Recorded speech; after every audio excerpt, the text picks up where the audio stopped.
Hey everybody, welcome back to Milecore Gaming and our playthrough of a new game, Shadowrun Dragonfall. I am Yemmer, I am bad at video games. I make mistakes so you don't have to. If that's what you're into, please like, subscribe, follow, share, all that fun stuff. We put out new videos every day. Okay, and this is a continuation of our Shadowrun Returns game. Dragonfall is technically a DLC, but instead of using the DLC, I separately acquired the Dragonfall Director's Cut, which is what we're going to run right now. And this artwork I am just loving right now. So we're going to go ahead and jump into a new game. All right, here we go. And real quick, Shadowrun Dragonfall Director's Cut. The year is 2054. The promise of opportunity and anonymity draws you to the free city of Berlin, the Flux State, a grand experiment in social order. Corporations tread carefully here. Even the great dragon Lofwer only has so much sway in the constantly evolving power structure of Berlin.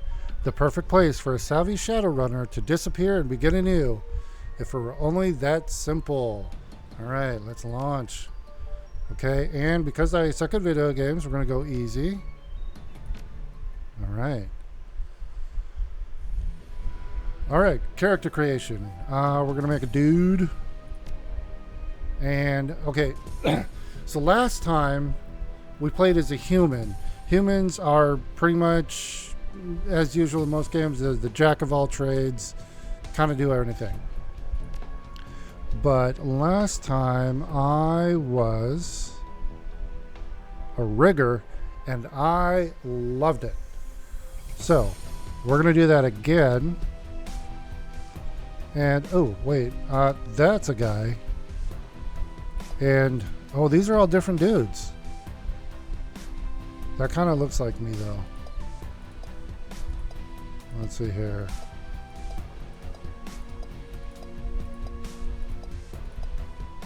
Do I look like that? Sorry, I'm looking at them. Nah, he's way darker skinned than me. You know what? Oh, hey, it's me. Okay, this is the portrait I used last time. So we're going to go with that.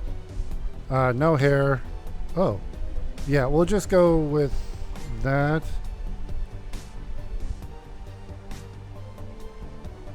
Okay, so, so the rigger uses intelligence, but nobody has intelligence higher than 9 to start with, I believe. Yeah, everybody has intelligence. Well, some are low. Orc and troll, their intelligence is way down there. So let's see here. Dwarf, let's see here, has quickness. Charisma only goes up to 9. Strength to 12. Willpower 11.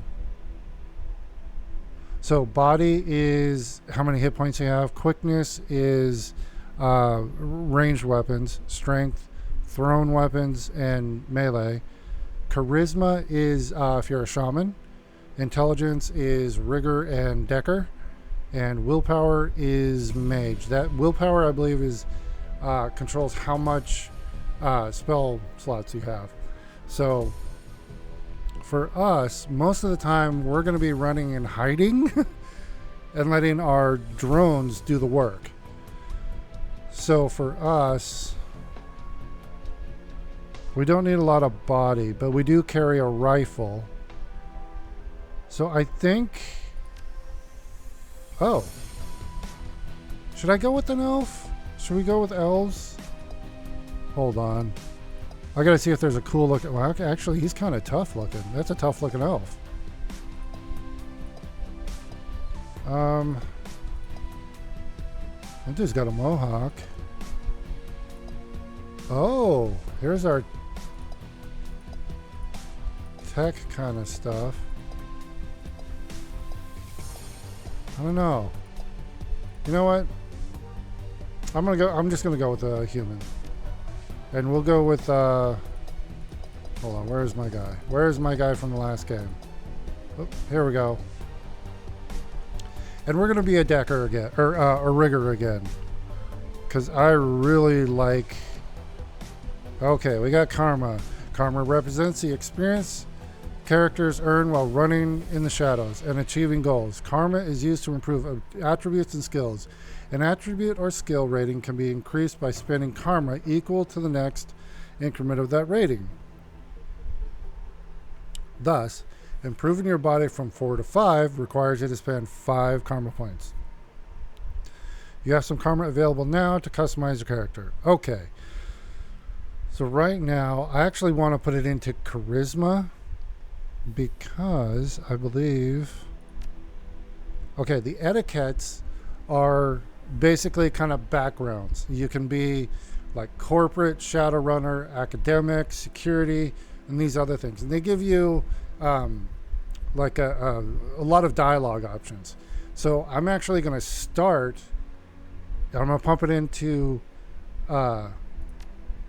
charisma because I believe, yeah, if I can get up to 8, that gives me, so 1, 2, 3, 4, 4, oh my gosh, etiquettes.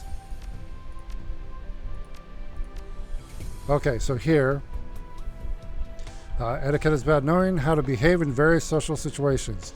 The right etiquette can give you an edge in certain conversations. Choose an etiquette from this list below. Choosing an etiquette does not cost karma, and each etiquette can only be chosen once. So, last time we started with security. So I'm going to go with that again. All right. And so I just got that one. So now I've got a little left over, so I'm going to go into intelligence here, and we're going to put it in no, not decking, rigging. All right, we're a rigger here. So we can do, right now we can do C class and B class. So we want this one, we can now equip 2 drones. And then our second etiquette. I'm thinking Shadowrunner or corporate.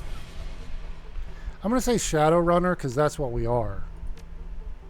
Okay, and we are Yammer. All right, here we go. The Harfeld Manor Run. Life was good. Easy jobs, regular pay, a reliable crew. But things went south and you had to drop off the grid.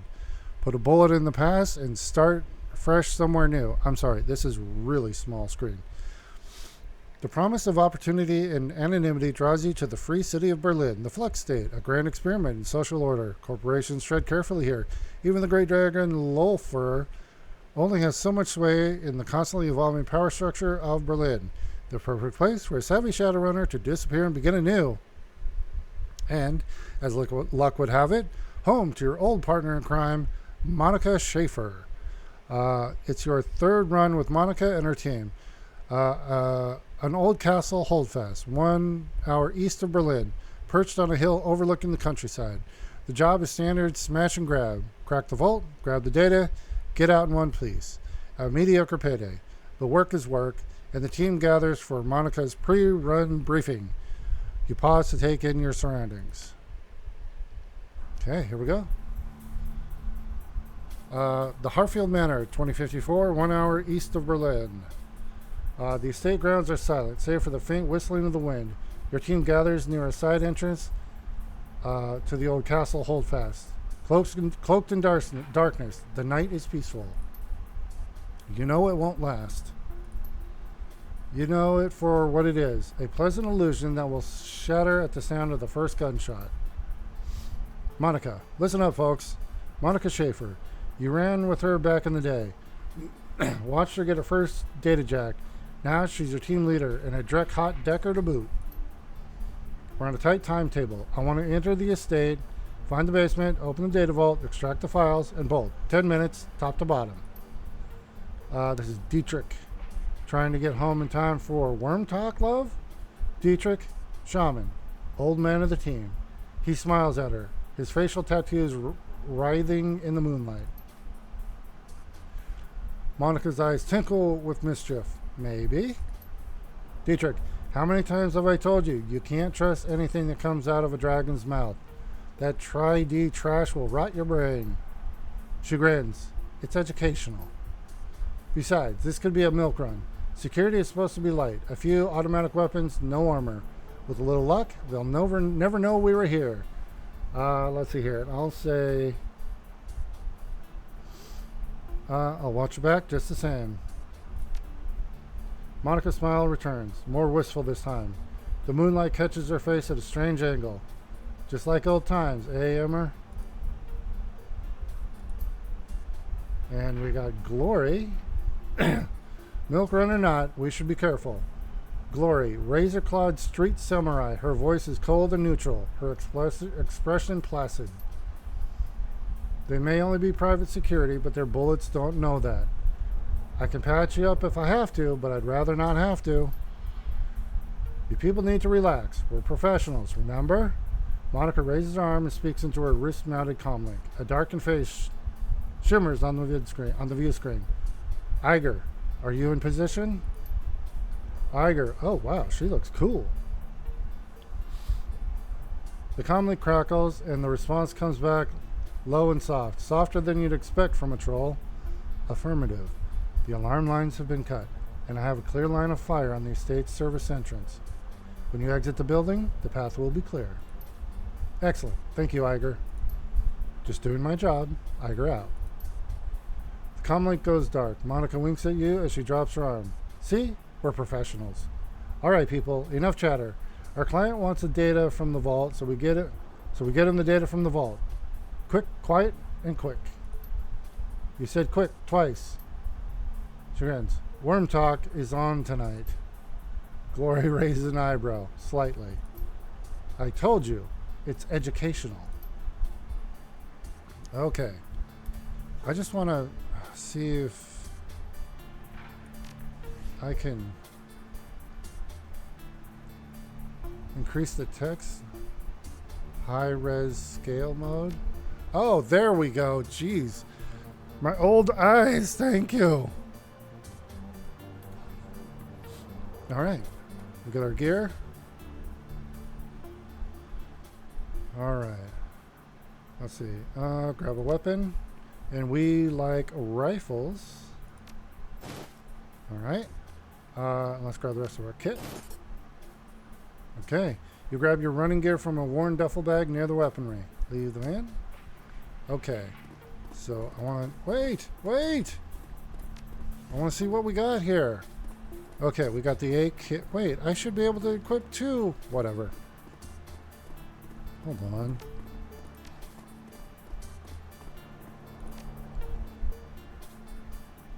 Oh, I can equip two. It's just I only have one right now. Drones. Okay. Okay, let's see here. Just checking. One armor. We got a whole lot of nothing. Okay, I can revive myself and repair my drone. And we got the AK-97. Good starting weapon. All right, we only got 1,200. All right, let's save. Save. There we go. Okay, and we got Dobie, or Droney 1.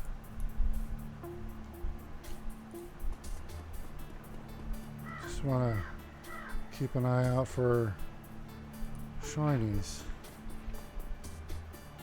Nothing down there.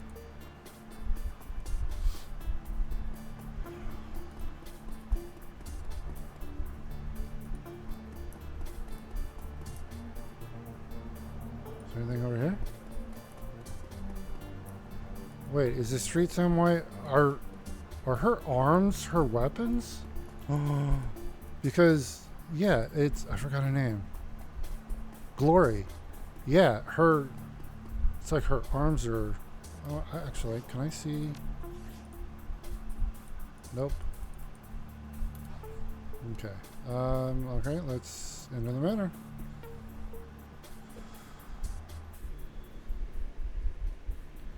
Okay, keep the team alive. Keep the team alive and get to the lower floor. Looks like we're in the garage. That's a cool bike.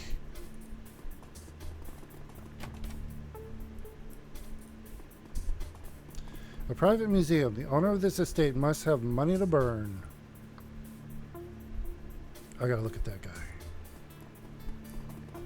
Well, here, let's look at everything. A variety of remarkably well-preserved Slavic artifacts. Okay, hold on. I gotta slow down that text. Slow. Okay, there we go. I want to check the dino. The complete skeleton of a theropod dinosaur. It appears to be genuine. Okay, was there something else? Nope. Oh, yeah, there is. What's this? The vase in this case looks both very old and very valuable. A fine scroll rook of lapis and gold leaf decorates its exterior, and the interior shimmers with the organic beauty of abalone shell. Your fixer could probably move this thing in a heartbeat. You can't help but notice that the glass encasing it looks awful flimsy. Oh. This is going to set off an alarm. But I want the money. As you draw arm back to smash the glass, Dietrich catches it. His gnarled hand tightens around your wrist. Not a smart move, Kleiner. We have a job to do, and hauling a great big vase around isn't part of it. Dietrich offers you a toothy grin. Unless the vase figured into your plans to complete the mission somehow, did you have a vase-oriented strategy that I was unaware of? I was thinking we could use it to smuggle Monica into the data vault. Dietrich stifles a chuckle. An excellent plan, Yummer. I support it fully.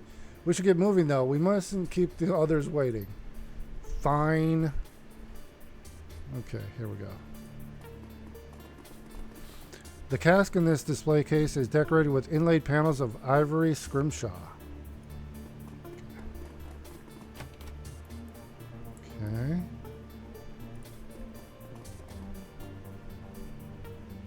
I'm going to save again. I got a door down there and a door to... Okay. The north is where it's telling us to go, but what do we got down here?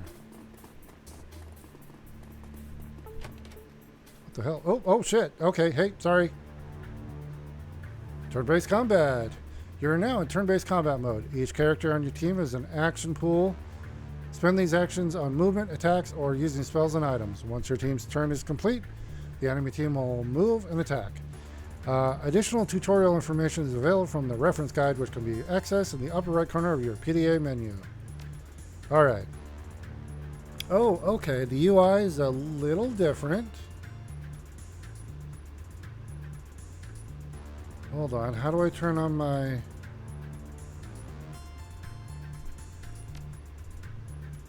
How do I turn on my drone? Oh, here we...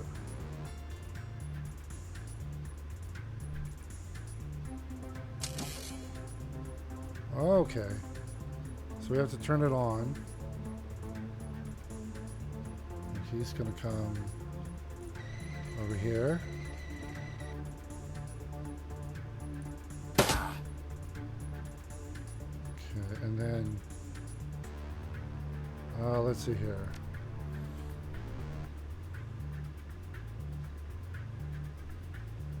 Let's get...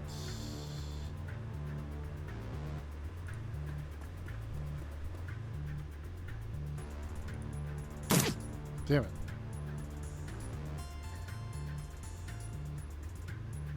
Well, that's me. Alright, let's see here.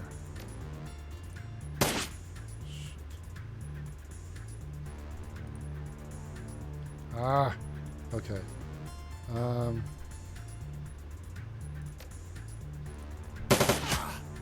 Got one. Okay, shaman. Just got throwing blades. And what's that? Dragon Slayer Idol? Let's throw a knife at him. Oh.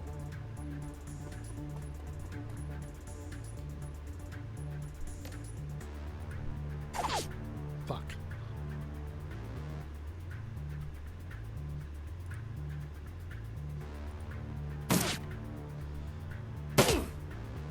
Ow. Alright, Droney.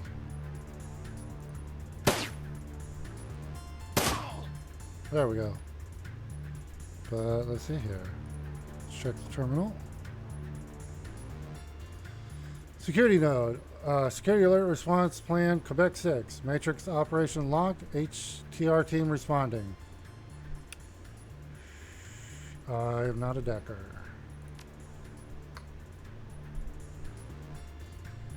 Alright. Okay, we're gonna head back out here. Because wait.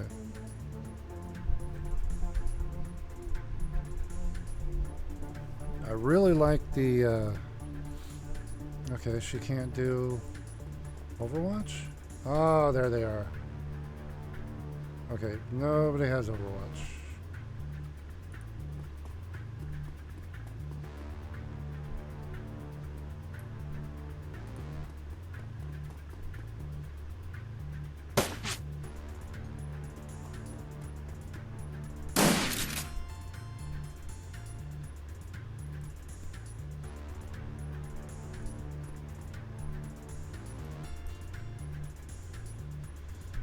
It's only got 2 right now. Oops, sorry.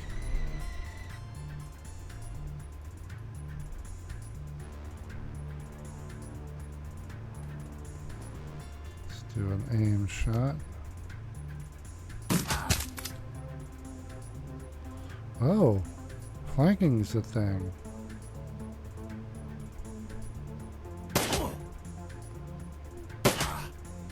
Oh, he's almost down.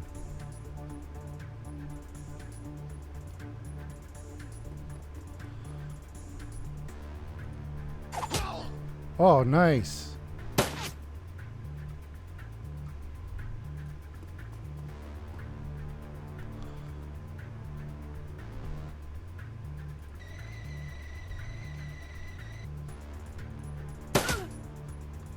Okay. 39%. 48. Let me give that a try.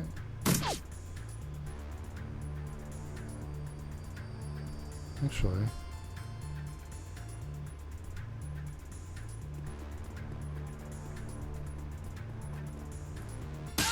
Oh, shoot. That was really impressive, actually. Damn it. They're almost down.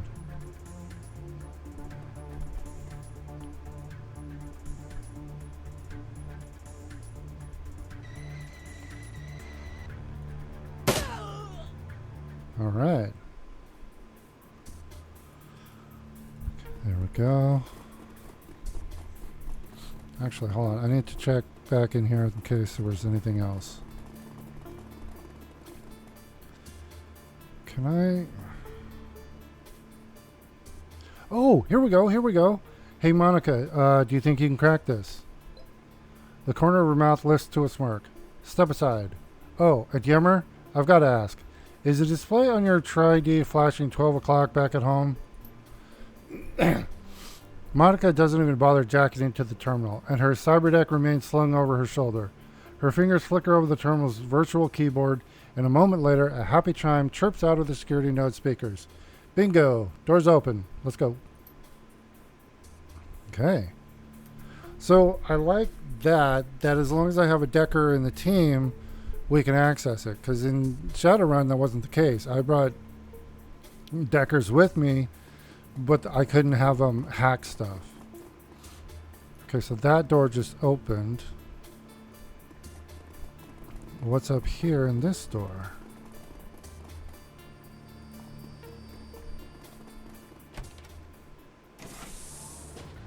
Bad guys. That's what's in here. Alright, let's get into cover. And then we're gonna... Alright.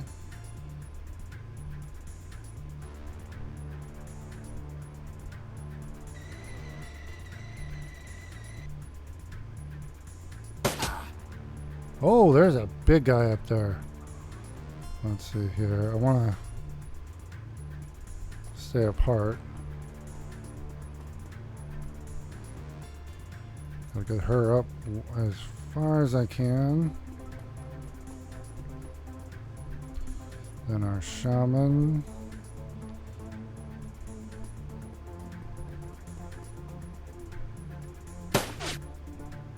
Oh, there's 4.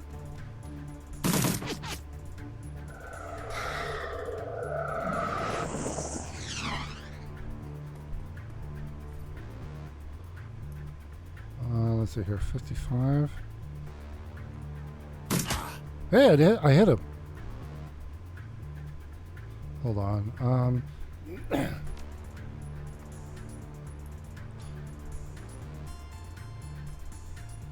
Who's actually over there? You are.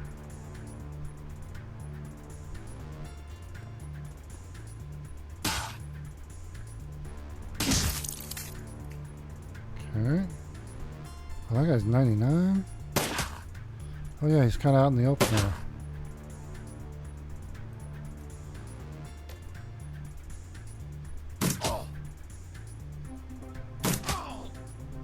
Oh, he went. Oh, we got him down. Nice. Okay. It's only one. Okay. We hit.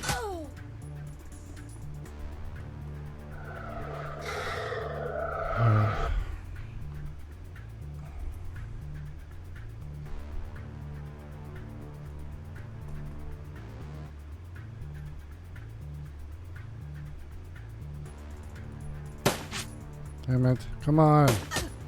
There we go. Monica. Yeah, let's put you up here.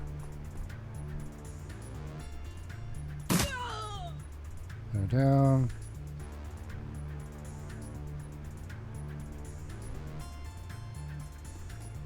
Oh, that's the security chief.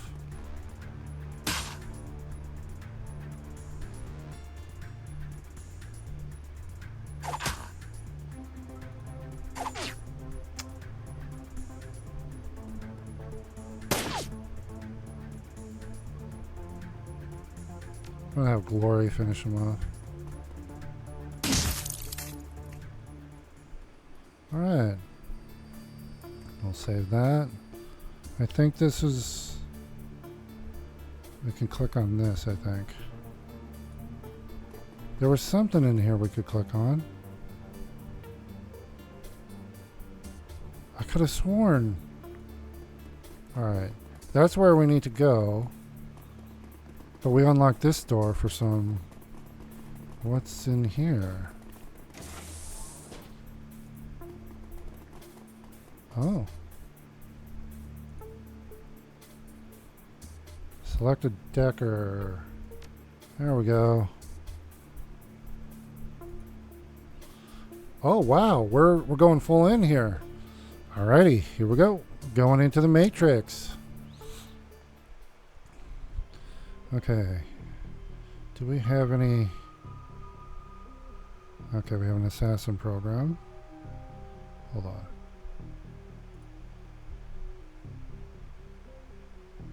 We're gonna make him. Pop him up.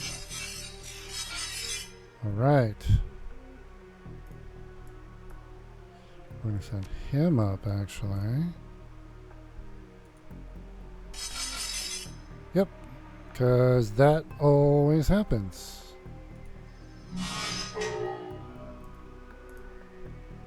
What do we got? We have Blaster level 2, Erosion level 2. Okay, that's a DOT, and this is just our basic damage.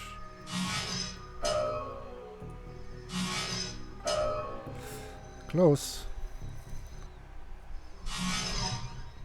Wow.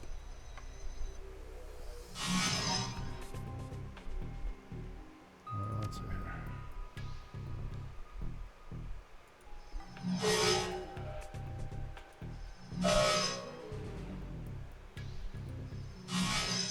Oh, come on. 99%. 99% and I missed.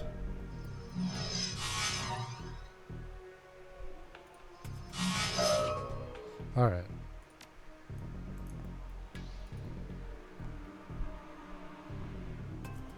Get a store. Son of a fragger. Okay, here we go. 99.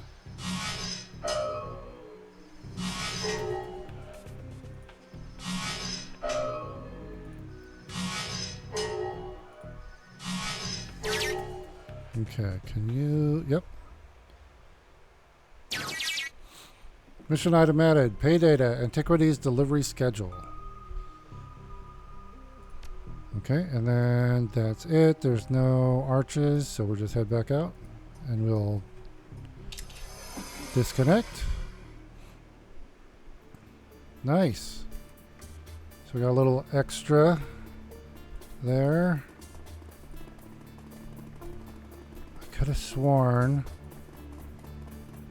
there was a thing we could select. Alright, guess I was wrong. Take the elevator. Yep, go ahead. The Harfeld Manor run. So far so good. If you're skirmished with the security, set off any alarms, you don't hear them. Monica leads the rest of the team downward into the basement of the Harfeld Manor. Your payday is waiting. The data vault lies ahead.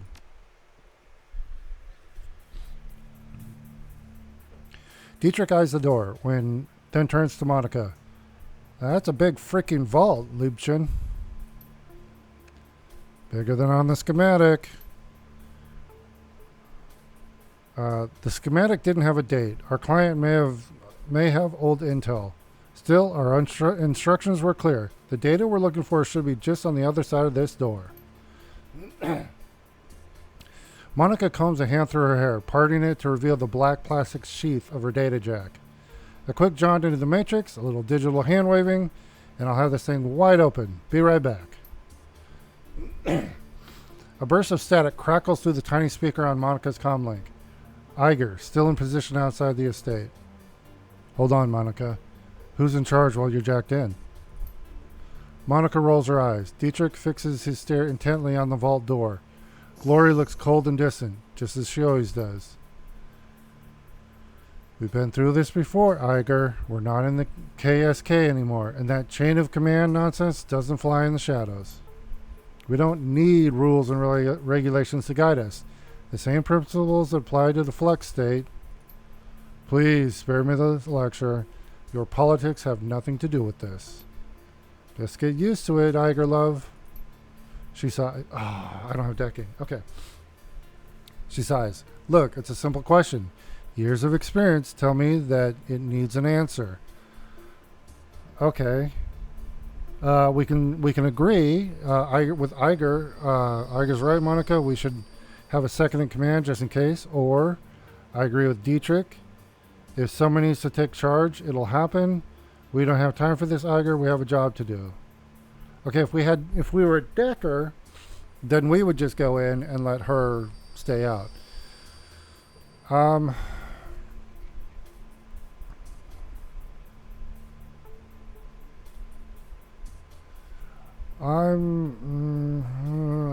It's one of the first two. Either, yeah, we should have, I'm not, the whole anarchy chaos thing, not really survivable friendly. That's something.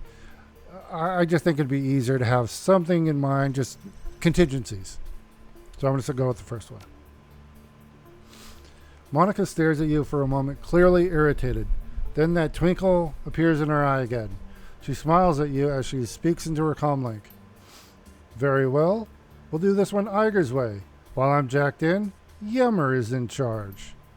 There's a pause, then Iger's voice crackles out of the comlink again. Yemmer? Did I hear you right? You're putting the rookie in command? Let's see here. I'm no rookie, Iger, and you know it. Monica cuts in, smiling. You heard what I said, Iger. This is ridiculous. You know that this is a joke to you, Monica, but I'm telling you. Iger. Monica's tone is all business. Evidently, she has heard enough. The decision's made. You have your answer. Acknowledged.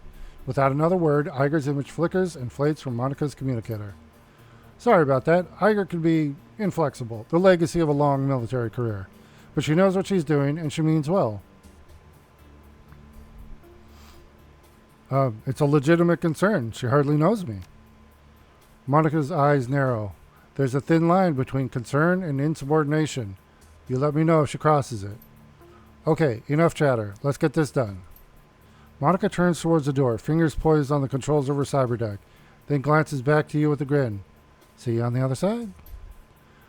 Then she punches it, projecting her consciousness into cyberspace, her fingers harmonizing in the smooth, rhythmic staccato that only an expert decker can achieve.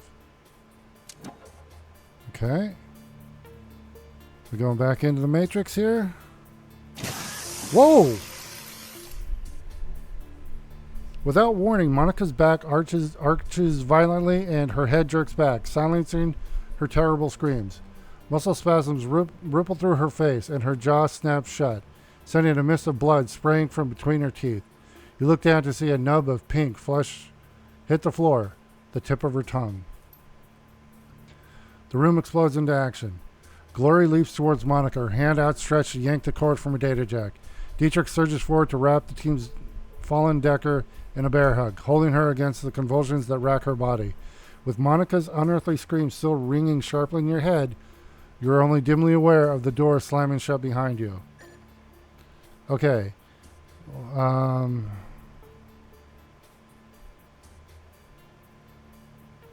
Okay, so we can help pull the plug out. We can smash the cyber deck or help Dietrich hold Monica down. I'm going to smash the cyber deck. Oh, it's great. This cyber deck was constructed to withstand a bomb blast. Try as you might, you can't manage to crack its casing, let alone damage its internal circuitry. While you beat on the deck in vain, Glory manages to yank the cord out of Monica's head. A wisp of oily blue smoke traces its way from her data jack to the ceiling.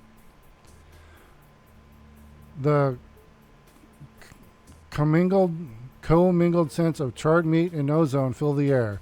You've seen the effects of biofeedback before, but nothing like this. Biotech. Okay, yeah, I don't have that. Suddenly, Monica's eyes flutter open. Muscle tremors continue to distort her face, and blood oozes between her lips. You see the muscles in her jaw tensing and the look of concentration in her eyes. She's struggling to speak. I'm going to say, just stay with us, Monica. Okay, we're going to get you out of here. Glory, save your breath. Glory's voice is strained. She's had a stroke, a bad one. She'll be dead before we're even back in the van. Isn't there anything we can do to help her? I know what I'm going to do. Dietrich leans in close, his nose hovering inches away from Monica's. His voice is soft, almost a whisper. Liebchen, it's Dietrich. Tell me what did this to you. Slowly, painfully, Monica wrestles her jaw open. The blood welled up in her mouth comes pouring out in a slick, covering her chest. She expels a thick, guttural sound that might be a word. Satisfied, she closes her eyes and forces her mouth to make the shapes she needs. Fear. With an effort, Monica opens her eyes again and meets yours. You see pain and fear in her gaze, and something else. Hope? Fear. Schwingy. A sudden spasm jerks Monica's head back again. She grunts. Then her chin drops to her chest, and her head lolls to one side. Her eyes fix on an object in the next room, a computer terminal. The soft light of a cursor blinks on its recessed screen. Slowly, she attempts to speak again, but the only sound that emerges is a long, strangled croak. A look of resignation flashes over Monica's face, and she stops fighting. Her gore-slick jaw goes slack, and she dies.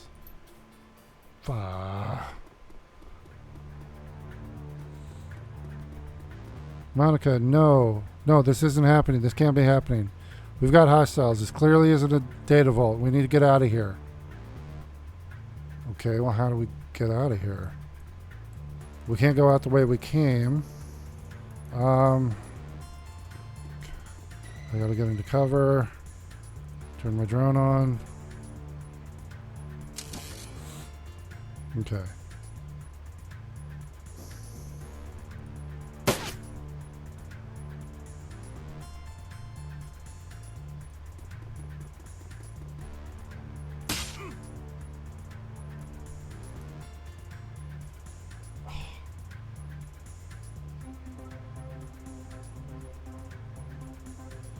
Yeah, I gotta move him up here.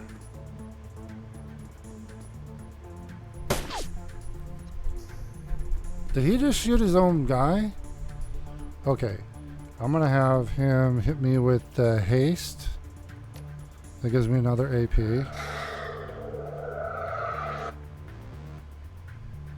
Alright. Okay, so now I can move and shoot.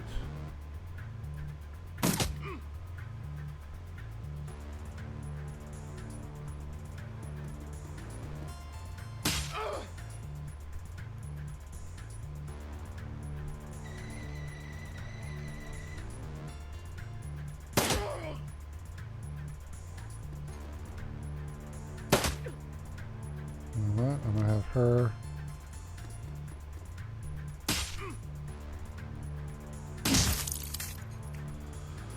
Alright, activate the terminal. Oh, I'm here. That's good.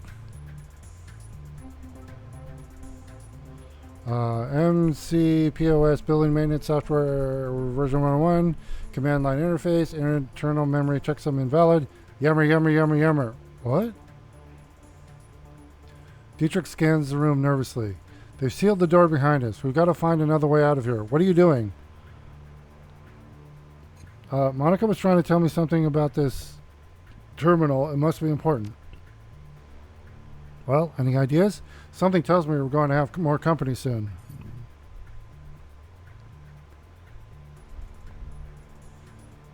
I'm going to say, I don't know yet. Watch my back while I figure this out. Text continues to scroll down the terminal screen. The problem has been detected with core component of MCPOS. Restore MCPOS to factory default settings. Yes, no. Warning. Restore process will take several minutes to execute. Connected doors and peripherals will be disarmed when complete. Yummer, yummer, yummer, yummer, yummer. We're going to hit the yes key. Processing request. 0% complete. As you watch, the number on the screen slowly begins to climb.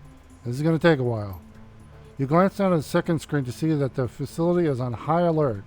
In place of a simple data vault, it seems you've stumbled upon some kind of massive underground complex.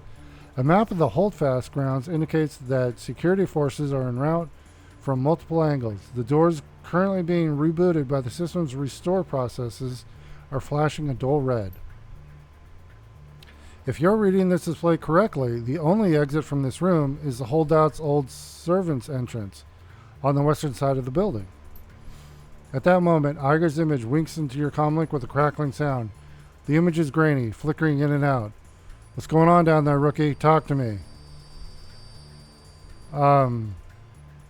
Okay, Iger is military, so it's Iger, new extraction point. Just hold up. Where's Monica?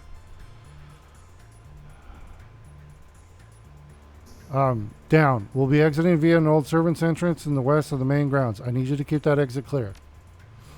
Iger's silence is thick, but when she finally responds, her tone is professional. Roger that. She cuts out with without another word. Glory turns to face you. Her movement smooth and robotic. Her voice comes out in frosty monotone. What's the play, Yemmer? Let's see. Our escape route will hold, or our escape route will open in a minute. We hold tight until then. I say we kill every dreckhead who enters this room. How's that sound? Monica found a way to open the doors, but it's going to take some time. We're going to go with that one. Dietrich's pained expression lightens a bit. Of course she did.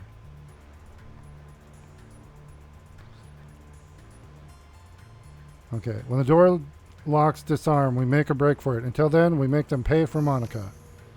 Dietrich's pained expression twists into a mask of hate. His hands begin to glow with primal energy. Yeah, I'm good with that. Okay. Survive for 10 turns. Okay, so we need to get up there.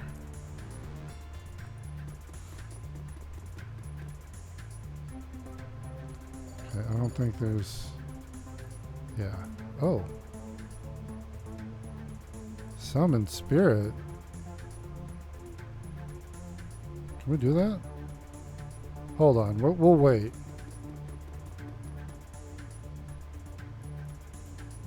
Okay, we don't have Overwatch yet.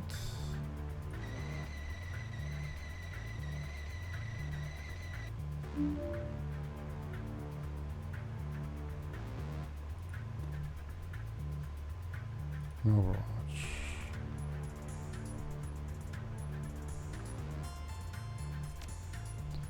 Let's see. Let's get her.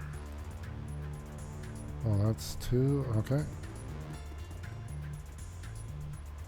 Let's see. You know what? We're gonna go with that.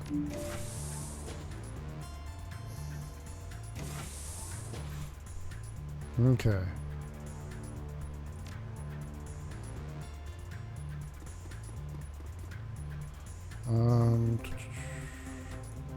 No Overwatch.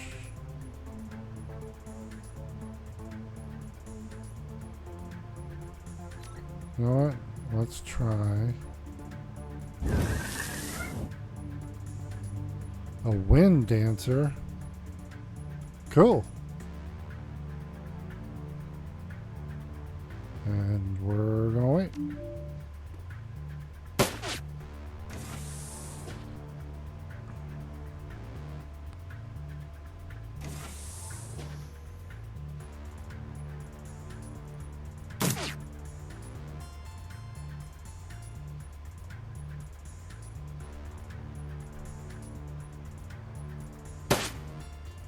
Come on.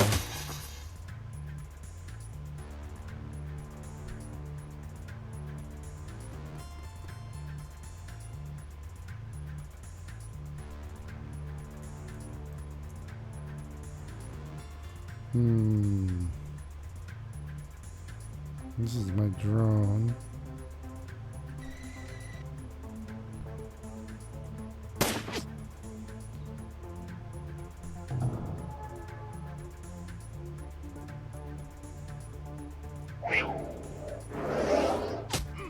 There we go.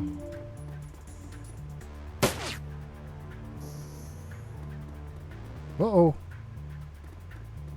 Didn't see them coming.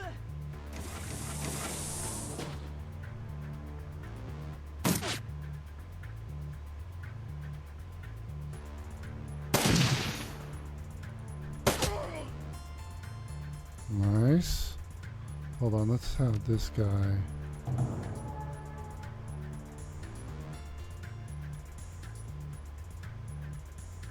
Blast of lightning. Let's do that.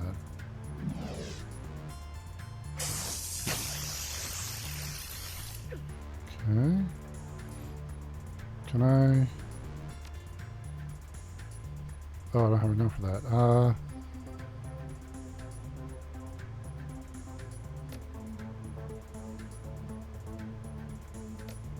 Wait. There we go.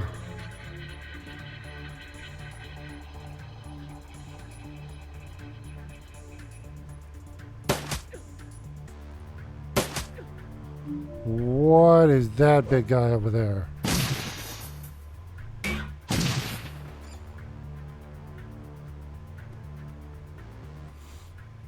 The figure loping towards you is big, even for an orc. The majority of his body is sheathed in a suit of heavy, overlapping plates. What you can see of his face looks raw and slick, like old scar tissue stretched tight over his skull. He wears an expression of supreme confidence. Security Captain. All right, friends, playtime's over. All you Shadowrunners are the same. Skulking, sneaking. Steal a vase or two from the museum, no harm. Maybe I'd let you scamper away into the night. But now it's too late for that sort of generosity. Visitors aren't welcome down here. The gaping maw of the minigun jerks upward, an impatient gesture loaded with malice. Drop your weapons and surrender. That's military-grade armor he's wearing, Yimmer. Hardened against small arms fire. We'll have a tough time getting through it. I'm less concerned about the armor than about that minigun. Those things can tear a man in half. You have 3 seconds before I open the hose. Step out here and surrender, and I promise I'll make this easy. Who are you? Can we talk about this? No. The orc's gauntleted fist tightens, and you hear the distinctive whir of his Vindicator motor spinning up to speed. The barrels begin to blur as he wheels the weapon to face you. Oh, this is not good. Alright. I don't really want to get closer. So I'm just going to try and hit him from here. Nope, not happening. Okay. Glory. Let's get you moved over to here. And let's see here. Let's get an aim shot. Nice. And you get behind cover. And you... Oh my god. You're almost dead. Hold on. What do I... Do I have...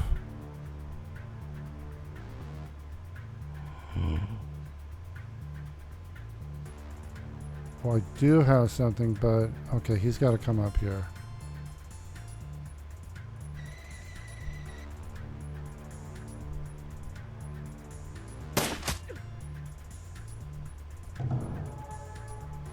Okay.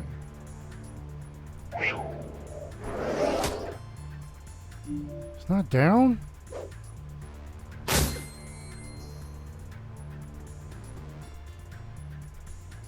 Okay, I need...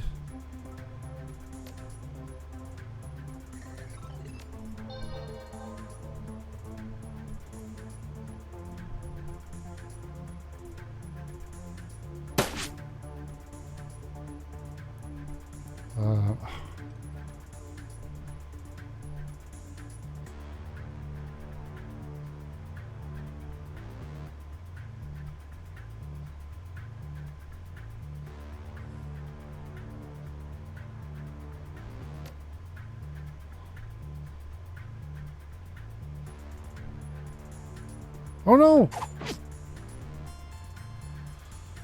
Did not mean for him to do that.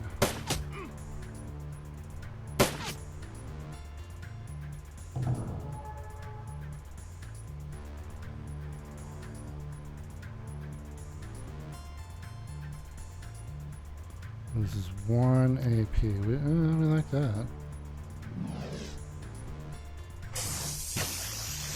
Okay.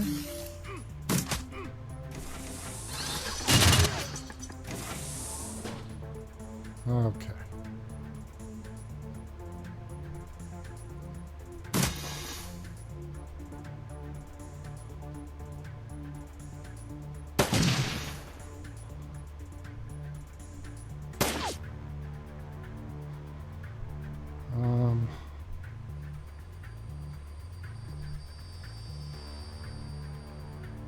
Hold on, let's do this guy. Let's see.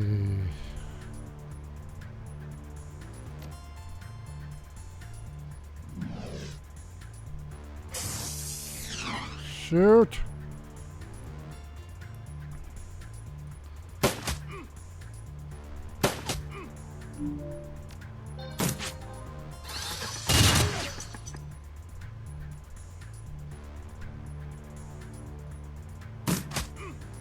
Oh shit, I hit him.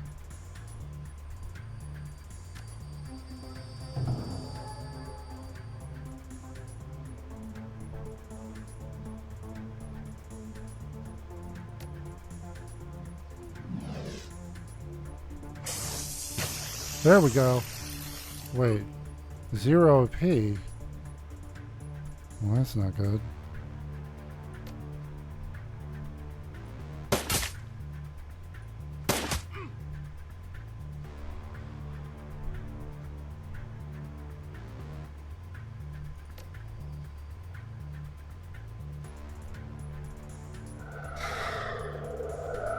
There we go.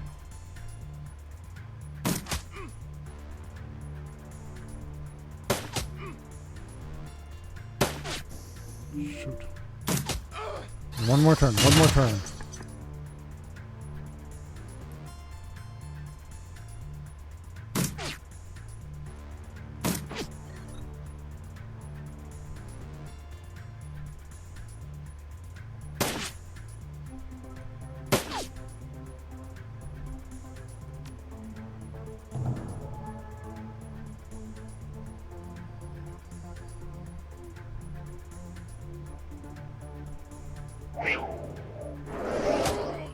There we go.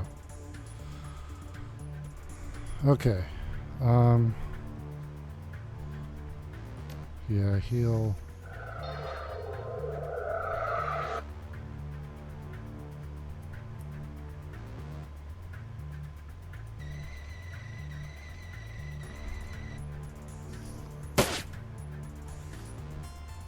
The door unlocks with a loud click. Your escape route is clear. Alright, we're out.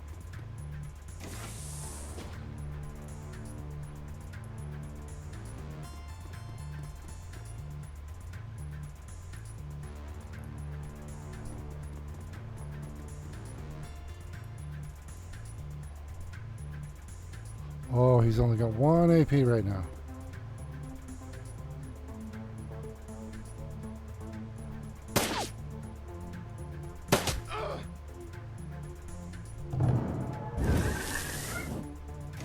Shit, we just lost him. We lost that demon thing. Oh, yeah, he's on his own now.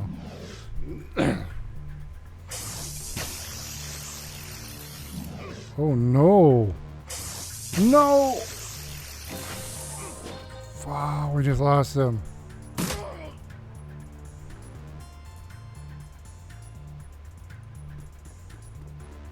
Oh, wait, reload, reload. Oh, he's not dead.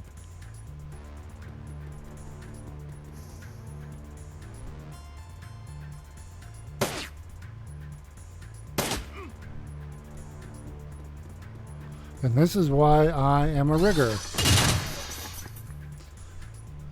So my drones can take the damage.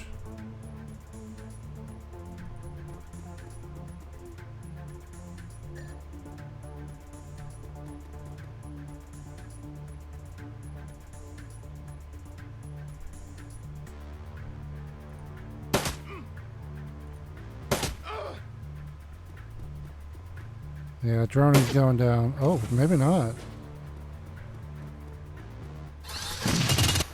Yeah, he went down. Oh! Oh no, I'm stunned. I forgot I get stunned when my drone dies.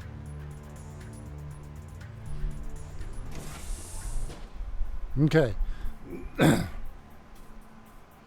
Iger rises from her corpse-strewn perch at your approach. From the look on her face, it's obvious that she's already sized up the situation.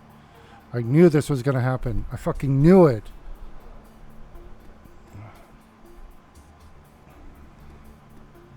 The run was a trap. Oh, it was it?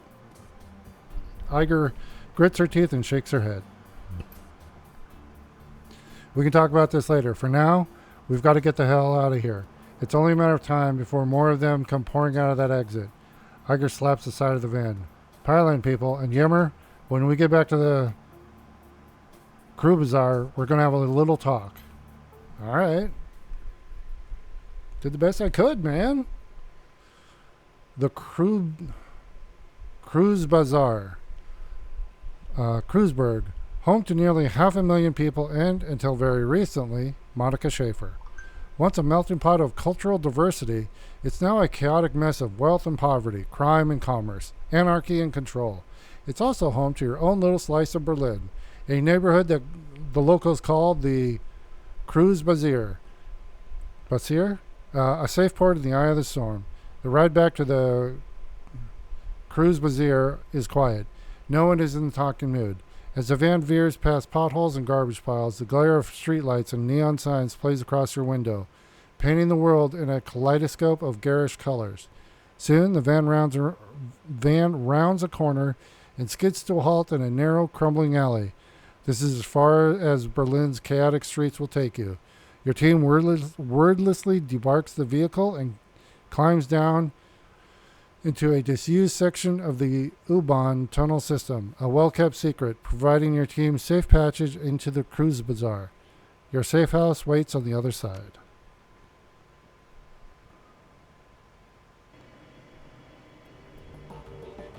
Okay. I'm going to go ahead and stay over there. Okay. Can't happen fast enough. Love, the sooner we get done, the sooner I can get... Okay, I guess we're going here. Alright. Who's this? This is... You step inside, and the squalor of the disused U-Bahn tunnel gives way to the warmth of your safe house. A man waits inside, silhouetted against the dim fluorescent lighting. Paul Amsel. Something bad has happened, hasn't it? He steps forward, revealing a pale and expressionless face, light glinting off steel-rimmed glasses. Paul Amsel, your team's fixer and landlord, part-time deal-maker, part-time information broker. One of the most well-connected men in Berlin. His eyes sweep across the team as he takes it all in. The grim faces, the hard stares, Iger's fury, Monica's absence. I had a feeling. How did she... His face has gone ashen. He swallows, takes a moment to chew on the words before spitting them out. How did it happen? I want to say the run was a setup. 1 minute she was cracking the safe, the next she was on the ground screaming. We've seen Monica hit black IC before, but this was something worse. Glory nods, her motions robotic and spare. Monica died of a biofeedback-induced stroke. That's right. Iger thrust a gloved finger into your chest, and this idiot stood by and let it happen. Let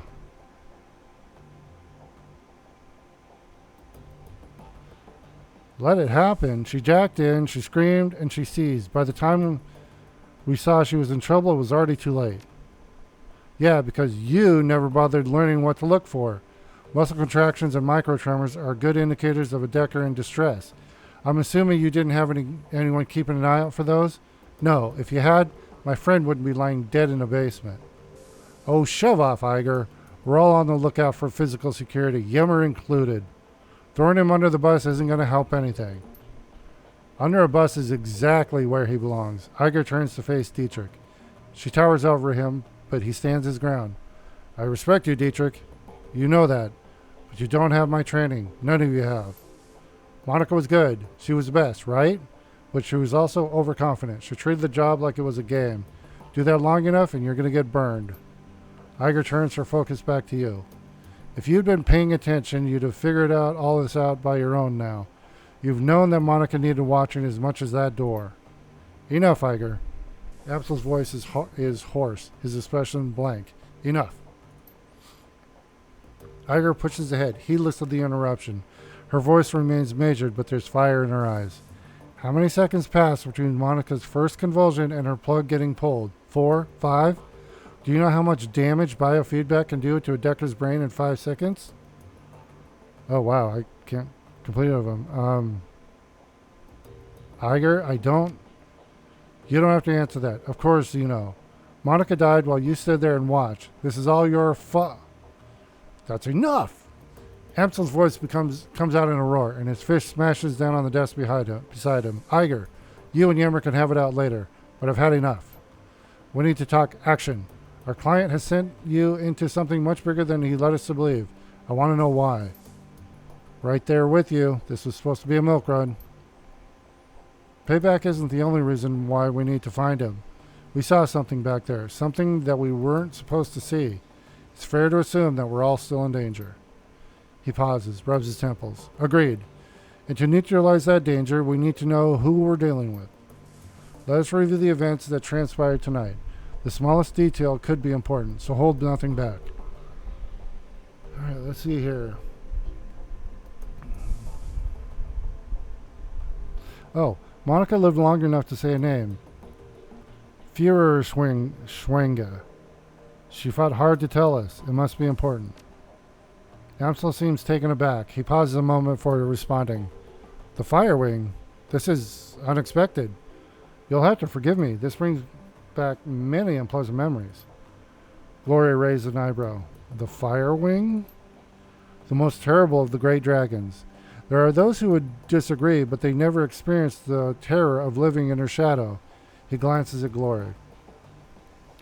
You are far too young to remember her, of course, but for Germans of my generation, the name Führerschwinge is synonymous with chaos, destruction, and death. The dragons of today are subtle creatures, full of patience and guile. Führerschwing it was not. After her awakening, she went on a 4-month rampage that claimed tens of thousands of lives. Amsel takes a deep breath, slowly releases it. There's a haunted look in his eyes. Those were dark days. Countless men, women, and children were slaughtered, roasted alive in their homes by a creature of legend. No hope for salvation and no end in sight. It was a horror that you cannot begin to understand. What stopped her? I can't imagine that a rampaging dragon would just go down on its own. Eventually, the Fire Wing was brought down by a man named Adrian Vauclair. Well, with the help of the Luftwaffe, of course, but it was experimental weapons designed by Dr. Vauclair that finally pierced her hide. She fell in a hail of bullets and rocket fire and crashed down in the radioactive wasteland of the SOX. The event was called the Dragon Fall. Oh, that's where our title came from. Okay. Paul Amsel. Safe at last from the dragon's wrath, Germany celebrated Vaclar as a hero, our own Siegfried, a modern-day dragon slayer. My own family practically worshipped the man. If the Dragonfall was as important as an event as you make it out to be, I'm surprised I've never heard of it. Those early years of the awakening were traumatic, Iger, not just on a national level, but on a global scale. New species of awakened animals were being discovered daily. Within 2 years of the Dragonfall, the active use of magic had returned to the world, a new source of terror for a bewildered public. And in 2021, the sudden emergence of orcs and trolls gave rise to yet another wave of global panic. As of the recording of this, that was 2 years ago. In light of such turmoil, is it any surprise that Dr. Vauclair and the Fire Wing were forgotten? Dragons were yesterday's news. He rubs his temples. Again, all of this happened decades ago. To the best of my knowledge, the story of Führerschwinge is a bit of historical trivia and nothing more. All right, so Monica spent her dying breath trying to tell us about a long-dead dragon. Iger sweeps her eyes across the group, searching for a glimmer of insight. Finally, she gives up. Any ideas as to why? Amsel's voice trembles with frustration. No, it doesn't make any more sense to me than it does to you. The Dragonfall is ancient history. Führerschwinge has been dead and gone for 42 years. But there is one thing I do know. Whatever Monica saw, whatever she was trying to tell us, it was important. He visibly struggles to calm himself, takes a deep breath, and then slowly releases it. I will look into this. I will find answers. In the meantime, did you turn up anything else of value?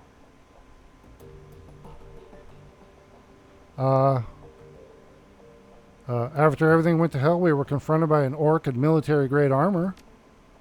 He appeared to be the head of security. That is not much to go on. Do any details about this orc come to mind? Any distinguishing features that I could look into? He was an older guy, for one. From the sound of his voice, I'm guessing mid to late 40s. Pretty old for an orc. And he'd had skin grafts. Most of his face looked like replacement material. If the grafts came from a legitimate hospital, there may be medical records. That is something. I'll see what I can find out. Did you note anything else during the run that may be of value? The estate was just a front for whatever was going on in the basement. Amsel nods. That much is clear. It wasn't a minor operation either. That facility took serious funds to build. And time. There was more to it than we saw. Places like that don't spring up overnight. And all in secret. The owners, whoever they may be, were none too pleased by your escape, I'm sure. What else did you find? That's all we got. That's not much. Amsel nods. His face is drawn and haggard. It is thin, I agree. A basement, a middle-aged orc with skin grafts, and a long-forgotten world event. Wait, we're still missing something. Who paid for this run?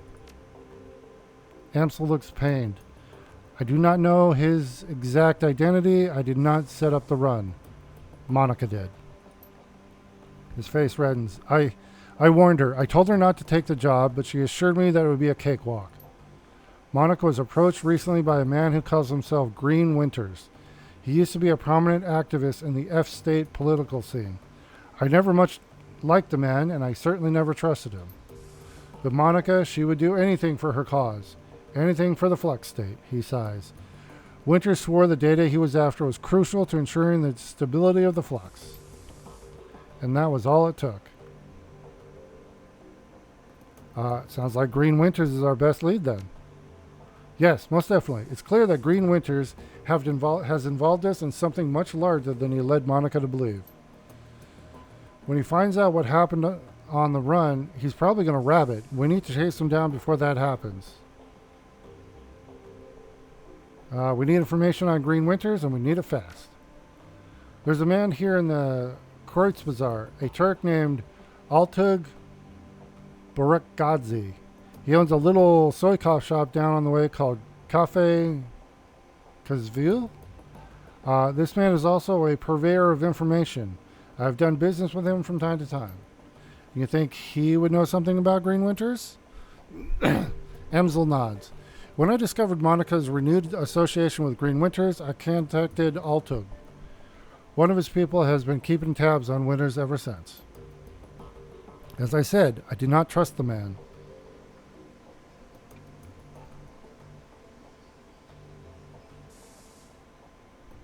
For good reason, it would seem. I'll talk to Altug and see what he knows about Green Winters. Very well. Tell him I sent you. I will do what I can to dig into the information that you've uncovered already, sparse though it may be. Okay. We got 5 karma, and there's a dog. Dante. Okay, hold on. First. Okay, we got karma to spend.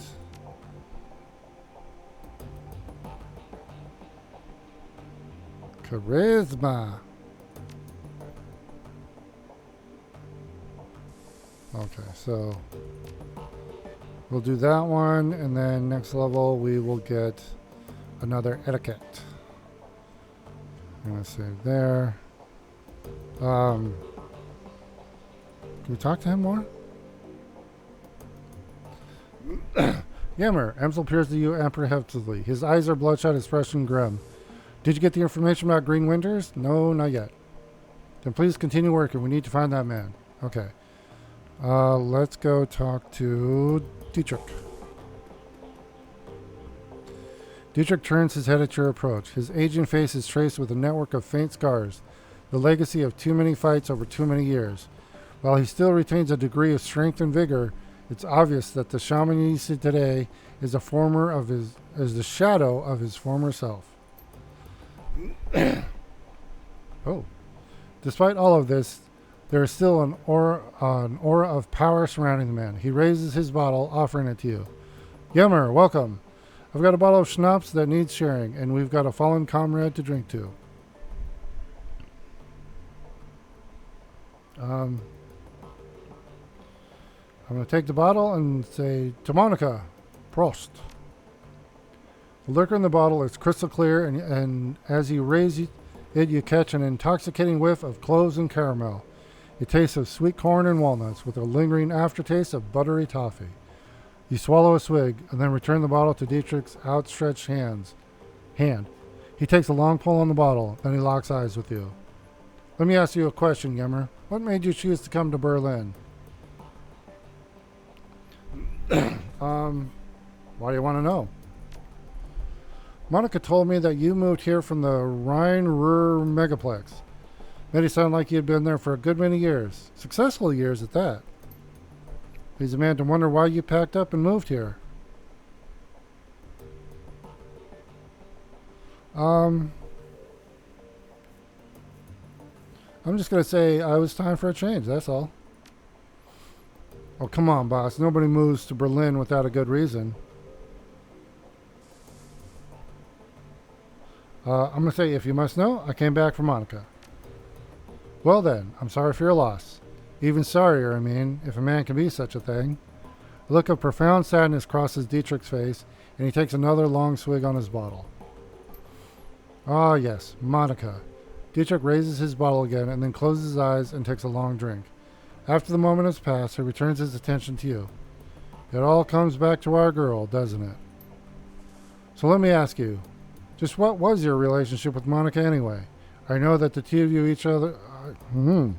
I know that you two knew each other way back, but she was pretty coy about these things. Why do you want to know? Monica was my friend. I cared about her. Dietrich shrugs. I don't know. I guess I just want to get to know her better. There were some areas of her life that have always been a mystery, and if you could shed any light on them, I'd be appreciative. I knew Monica well enough to know what you mean. She did have a mysterious way about her. So what was the deal between the two of you? Don't leave me in suspense. I'm going to say we were close. Very close.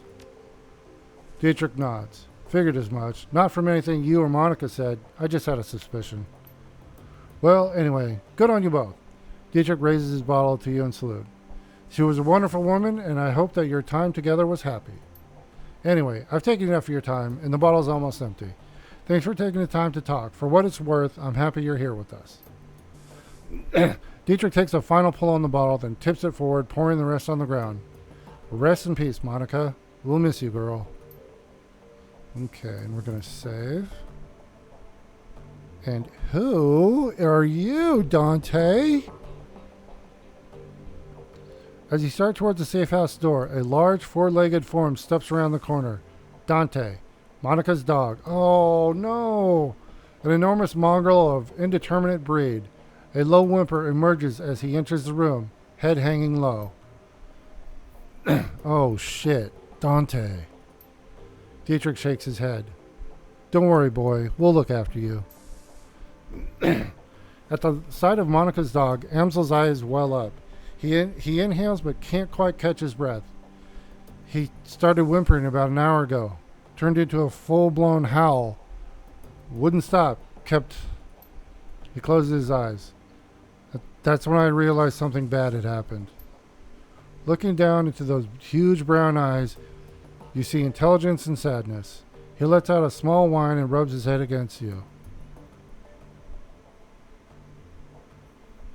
Okay, I'm not a horror demon. I'm not going to brush him aside or ignore him. I'm going to scratch him behind the ears. Treats are for rewards for behavior. Dante leans into you and looks up mournfully, pressing his ribs against your leg. I guess the dog is going with you, Yemmer. Amsel takes a ragged breath and releases it. Then a slow, melancholy smile plays across his face. Well, perhaps a part of Monica lives on in Dante. Return to the safe house when you're finished with Altug, mein Freund. With a little luck, he can help us locate Green Winters and we can get to the bottom of this. He stares at the floor. And now I think we should all take a moment.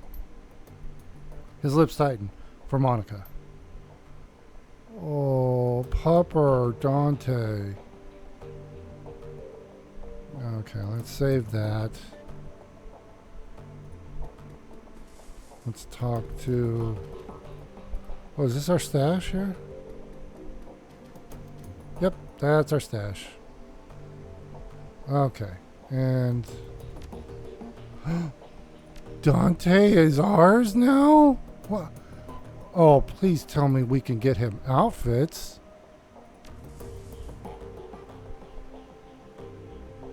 Dante's with us. Dante's following us. This is the best game ever.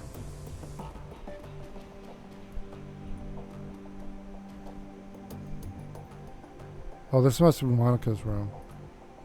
Alright, let's go talk to Iger. I know she's not going to be happy with me, but...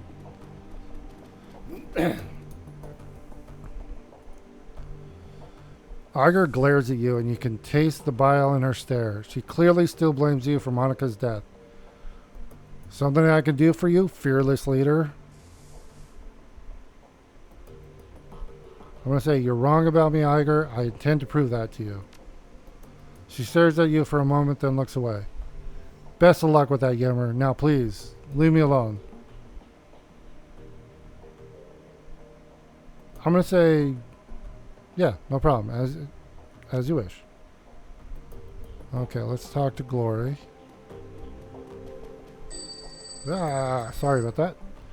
Glory is beautiful in a waifish sort of way. Her features are almost elvish in their delicacy, but there's something cold about her that you find slightly unsettling. What's more unsettling is her chrome. Glory is rocking a heavy boatload of cyberware from head to toe. She looks to be composed more of plastic and metal than she is of skin and bone. In the shadows, individuals such as this are anything but uncommon. But Glory's cyberware is first generation, all of it.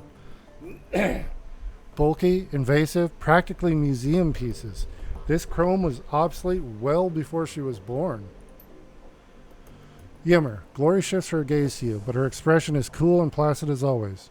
Can I help you? I have a question for you, Glory, of the personal kind. I'm not big on sharing sport, personal reasons. You understand, I'm sure. The edge in her voice tells you that she's not interested in continuing this conversation. Of course, we all have our secrets, but if you ever want to talk, I'm here. Okay. Okay, we're going to save. Okay, and I guess this is the way out.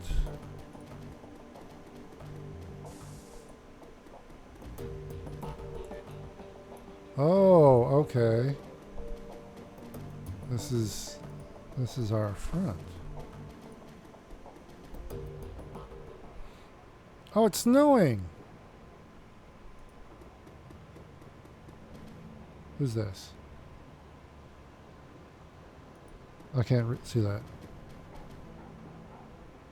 The dwarvish tech vendor smiles at you with practiced ease, her almond eyes twinkling with the glare from a dozen tri-D screens. She speaks in a clipped, heavily accented German.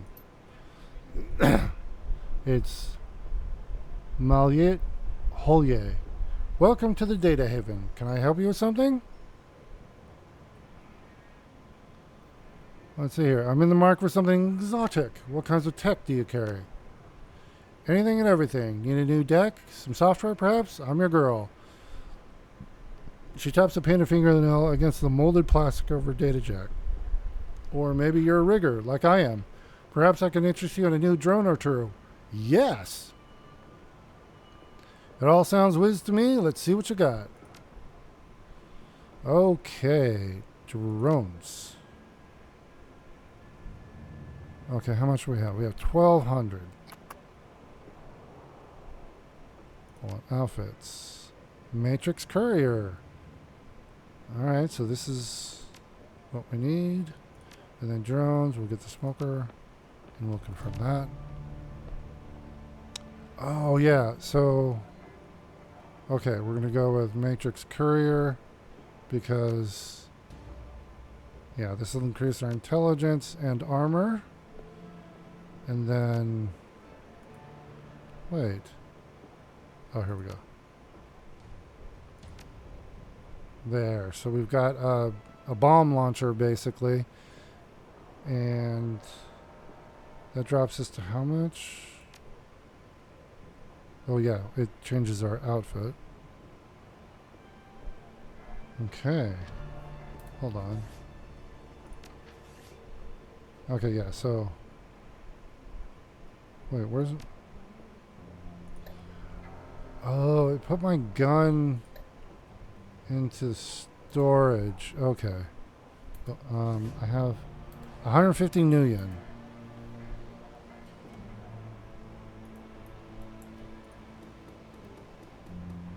So I've got 2 drones and a dog. I love it.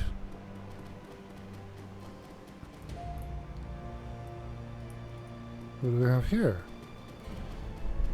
Donations for the soup kitchen have slowed, Samuel. Sigh. I'm not surprised. Altruism also comes with an expiration date. Oh, we can talk to him too. Samuel Beckenbauer? At the sound of your approach, the orc turns to face you. He wears a severe expression, but there is kindness in his eyes. Ah, hello, human. As you can see, I'm in the middle of a conversation with my assistant. The volunteer worker holds her silence, but her expression is full of naked hostility. Samuel gives her a sidelong glance, and she seems to get the message. The fire in her eyes dies down to a low simmer.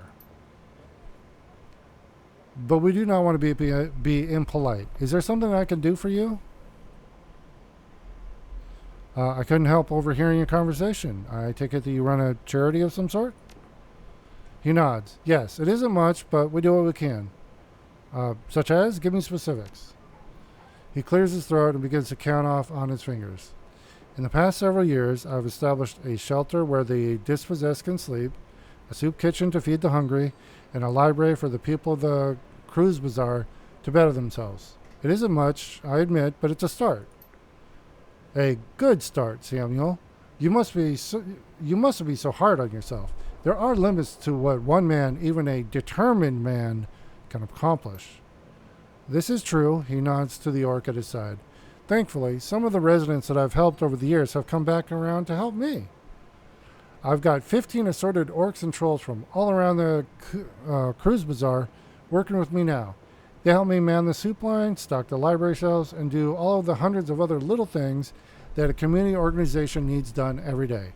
These extraordinary individuals are living proof that what we do here has value. They are my inspiration to continue forward. She beams at the compliment. From her body language, it's clear that she idolizes Beckenbauer. Now, do you have any more questions? If not, I will bid you good day. I don't wish to sound self-important or rude, but there are many pressing matters that demand my time. 15 assorted orcs and trolls? Does that mean that other races aren't welcome within your organization? That's taking a rather narrow view of what we do. Yes, it is true that my assistants are all members of the goblinoid races. It is also true that before they accepted my help, they were thieves, gangers, and deadbeats. This is not because they were bad people. This is because those of us with goblinoid traits are feared, mistreated, and denied gainful employment by a society that hates us. I hire only goblinoids because mainstream human society has created a need for me to hire only goblinoids. The orcs and the trolls of the cruise bazaar deserve a workplace where they will be treated with dignity and respect. All that being said, our services are available to all. We wouldn't turn a desperate person away regardless of that person's metatype. Even humans, the most privileged of all races, are welcome at our door. Isn't that what's most important? Okay, I'm getting Universal Brotherhood vibes here from the last game. Okay. Okay, I'm going to say it is. I agree with you that what you're doing here. You're filling a vital need in the community, and I'm not going to be overtly antagonistic. He nods slightly. Thank you for saying so. Now, is there something else you would like to talk about? I'd like to talk about your organization. Yes, of course. Please go on. Oh, are you accepting donations? Yes, of course. We're actually desperate for them. Truth be told, people seem more intent on taking care of themselves than they are in providing for the less fortunate. Of course, these concepts are not unrelated. As poverty rates increase, so does the crime rate. Assisting the needy increases the quality of life for all. That's actually true. All right. In any event, our shelter has some basic needs that desperately need to be filled. The walls of the shelter are not insulated, and new blankets would go a long way toward keeping our guests healthy and comfortable. Ideally, we'd like to purchase some space heaters as well. With 250 new yen, we could make the purchases. However, you could spare whatever you could spare would be most appreciated. Unfortunately, I just spent a bunch of my money. Take 100 new yen. I can spare the money, and you could clearly use it. Salmi will accept your donation with a smile. A fine donation. This will do a great deal of good. Thank you. You're welcome, Sam. Think nothing of it. With this contribution, we now have 100 saved towards our 250 gold. 250 gold. Okay. Sure, we'll give another 50. Thank you, my friend. This will go a long way. Not a problem. Always happy to contribute to a good cause. Okay, with this contribution, we now have 150 saved to our 250 goal. And that's all I got. I'm sorry. Very well, my friend. Thanks again for your help. If you see anyone in need, be sure to send them our way. We will do whatever we can to make their lives better. Okay, sorry. Come on, Sly. Off the desk. You have an entire table.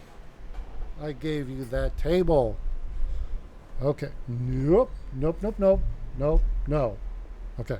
Sorry about that. Let's talk about something else. No questions. I'm just passing by. Well, that was cool. I like that we were able to... Cat, stay on your table. Oh, yeah. We're down to $0. What do we have here? Lane? Oh, yeah, Lane. Before you stands a troll, though it is a stretch to say he is standing at all. His great mass is barely held upright by two vintage prosthetic legs, along with a crutch under one arm. His body clicks and hums with every shift of his weight. Despite these disabilities, his eyes are sharp and calculating. I know you? If you know Monica. Sure, I know Monica. You one of hers then? There's something you should know about Monica. Something happened to her on a run? Afraid so. There have already been whispers. I had a feeling. Besides, Monica almost always comes around after a run to check on everybody. She's long overdue, and now here you are in her place. So she's either severely wounded or outright dead. Which is it? I'm afraid she's gone. The grizzled troll nods grimly. The servos in his prosthetics complain as he lets loose a heavy sigh. Now that's a shame. She was a hell of a runner, that one. And a good friend. I'm Yimmer, by the way. Good to meet you, Yimmer. Name's Alexi Lane. What's your place in the cruise bazaar? No place, really. Just an old relic rusting away. Okay, I'll leave you be. Okay. I felt like there was more there. Hold on. Something else you need? Nope, that's it. Okay. What is up here? The U-Bahn platform. Yeah, I'm just trying to explore. Seeing what we got. Who's this? Simi? Simi. Warming herself in the dim light of a dying street lamp is the waif of a girl who looks far too worn for her years. The Mother Superior. She says there will be 7 for me to care for. I need to see to them. I wasn't aware of any convent or church nearby. She is there when I close my eyes, and I am Maria. She says I'm going to be governess to the children. You notice a chipjack poking out beneath the young woman's unruly hair. The vacant look in her eyes marks her as a likely BTL junkie. lost between reality and any number of better-than-life virtual constructs. I need money to get back to them. Look, do you know Monica? Monica? Is she one of the sisters at the Abbey? No, wait, Monica. A flicker of recognition fights through the haze in the young woman's eyes. Yes, Monica. She's good to me, brings me food to eat and tea to drink. I'm afraid I have some bad news. Despite the woman's persistent delirium, she seems to glean meaning from your tone. She died? I'm sorry, she did. The girl grips her head with claw-like hands, tugging at her hair as if she might pull her brain out through her skull. I don't like this, but I can't switch it off. The girl's frail body shudders and her eyes grow large, but she does not sob. Instead, she smiles a sad smile, which looks to have been worn all too often. She will go to heaven. She told me. It is a place for good people, stillborn babies, and childhood pets. And she was a good person. The girl then begins to mumble to herself while fingering the hair that covers the jack in her head. This story sounds familiar. Captain Von Trapp is a very well known and respected. The poor dear lost his wife and the children their mother. Oh, she's playing Sound of Music. A child should not be without a mother, and a mother should not be without a child. Have you seen the captain? I'm going to step away now. Yes, good. I need to rejoin the children. Okay, yeah, she's going off on Sound of Music. Let's see, what's this? A bizarre monument towers before you. At the top of the pedestal, the form of an angel stands, its outstretched wings looming over the small park. But the material is strange and uneven, giving the statue a cold, Frankenstein-esque appearance. It appears that the artist has welded this monument together from various metal scraps and pieces of junk. As you approach, a small, grimy monitor at the base of the structure flickers dimly to life. The grainy face of a smug young orc appears on screen. Hello there. I'm Herbert Kunzel, the creator of this monument. What would you like to do? Okay, statue name. This is my tribute to victory, the victory of anarchy. It is both a citation and a parody of the statue we destroyed some 20 years ago. You may remember it from the history treatise as the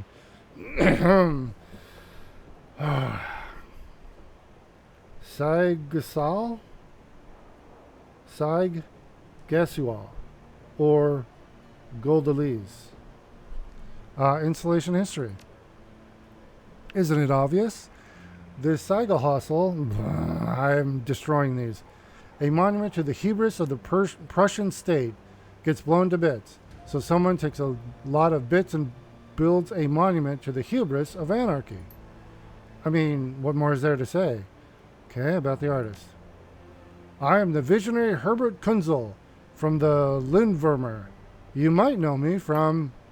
Oh, okay, well, there isn't much I'm known for yet. But I intend to change all that.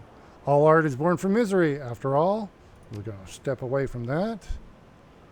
And what's up with the phone book? The phone.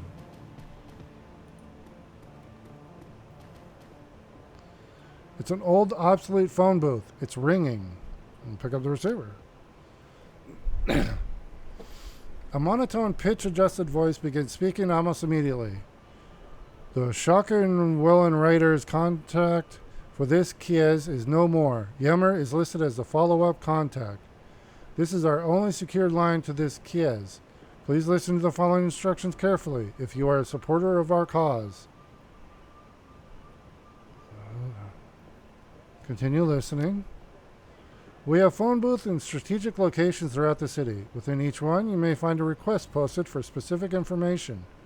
If you can obtain a copy of this information, return here and submit it via the port below the receiver. We will verify the authenticity of the information remotely and post an undoctored copy of it onto the matrix ourselves. It is our stated goal for this information to remain free to all. However, you will be compensated for sought-after information returned to this location. The line goes silent. I'll keep an eye out. The line remained silent. Hang on. Okay, so what if we walk away? Okay, so it must be whenever we like find an item, we can drop it off here. Okay, let's go ahead and save. Oh, save. Okay. All right, let's head back down here. I think there was... Could I talk to this guy? No, there was somebody else I could talk to. This one. You looking for some magic, mein Freund? This elf has clearly seen better days. His skin is weathered and emaciated, as though it has been stretched too tightly over his frame. Track marks line the crooks of his arms, and dirty bandages wrap his knuckles. Despite all of this, he seems cheerful enough. The elf fixes his twinkling, bugged-out eyes on yours and offers you a broad smile, displaying a set of impossibly white teeth. When he speaks to you, his voice is surprisingly deep. Guten Tag, mein Freund. You here for some magic? Because Zack Flash, he gestures at himself with a dramatic flourish, is your magic man. I might be interested. Zack cocks his head and offers you a lopsided grin. Well then, I might be able to help you. He begins to twist a strand of his long, stringy hair around one of his spidery fingers. His smile remains fixed, a pearly crescent set into a face caked with grime. Let's see here. I'm interested in combat stims. I need an edge, not a high. Got anything along those lines? Well, I've got some hyper. I got some nitro and some kamikaze somewhere around too. But if you really want an edge, you need to get your hands on some flash. Flash, never heard of it. He is Flash. Flash's grin broadens even further. His mouth is disturbingly large, and there's something menacing about the sight of those two white teeth. This is the real deal, chummer, a proprietary blend designed and delivered by yours truly. Pharmaceutical-grade kamikaze cut with a genuine spirit residue from the tear and then mixed with my secret blend of herbs and spices.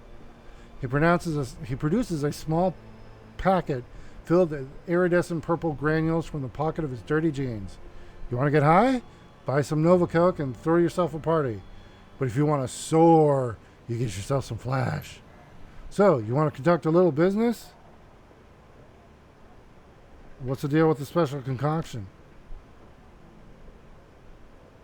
Oh, already read that.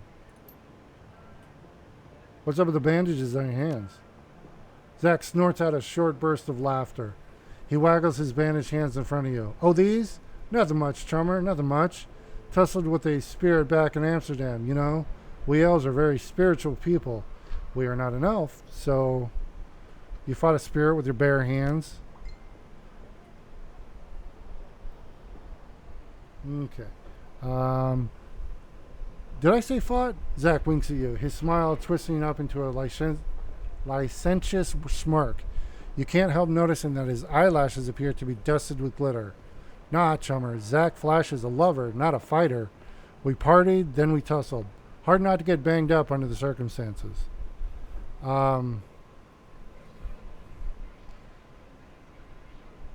Gotcha. What were you saying about elves? Elves, you know, my people, are creatures of the spirit. We got magic in our blood, whether we sling spells or not.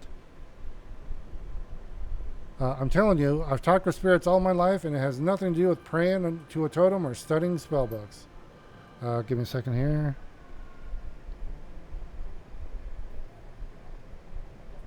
Okay. Flash lowers his voice to a conspiratorial whisper. Between you and me, my mojo is stronger than any corpse wage mages. Take those rat scum bastards at as technology. They cast spells all day and all night, right? Fire this and lightning that. Just tossing them around like candy. Right. Well, me, I'm just doing my thing, not casting spells. I'm storing up my energy, saving it. Can you imagine how much magic I have? I don't think that's how it works, Zack. Trust me, friend, I have secret knowledge. He slowly turns his head from side to side to give you a good look at his upturned ears. Like I said, it's in the blood. Okay, oh. If we had biotech, maybe we'll notice like they're like fake, but we don't have it. So, okay, Zach, I trust you. Now can we do some business? Well, I am a businessman, and I suppose you're a customer. Who am I to say no? So, you want to conduct a little business? Sure. Let me. What you got? Oh, Flash, Kamikaze, and Nitro. So 2 movement and 2 AP for 1 round, and it's 700.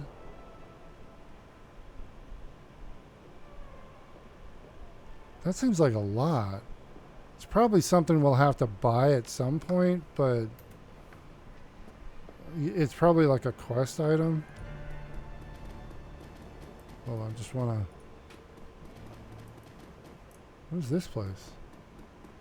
Triage Cyber Clinic. Can we not go in? Oh. Can we get implants here? Triage Cyber Clinic. As you approach the elf, you notice that he is in mid-conversation. His lips move rapidly and his voice comes out in a low, quiet tone. The glossy plastic shell of high-grade comlink glints on his wrist. Yeah, we'll listen in. Doing your best to look uninterested, you lean in slightly and strain your ears. You find that you can make out the doctor's end of the conversation. Dr. Xavier Ezekiel. No. The price I'm quoting you is more than fair. Well below market value, in fact. If you can't pay it, that's your problem. Yes, I know that the price has gone up. This is a seller's market. Well then, you'll just have to find the money or go without. I'm sorry, but I have to go. I have a patient. He presses a button on his comlink and looks up at you, a $1 million smile on his face. Sorry about the wait, my friend. Welcome to Triage Cyber Clinic. He extends his hands to you. I am Dr. Xavier Ezekiel. And your name is? I'm going to shake his hand. Yummer, a pleasure. Pleased to meet you, Yummer. What can I do for you today? I need cyberware. I just want to see what they have. All right.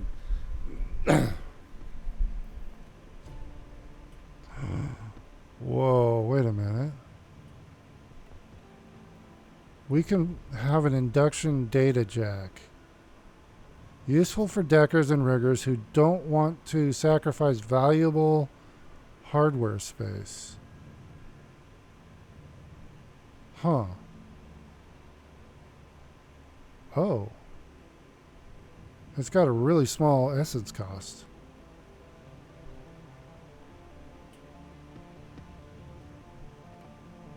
So let's see here. The data jack. Data jack. The data jack, if you have smart leak weapons, but I don't think we're going to have enough karma for smart leak weapons.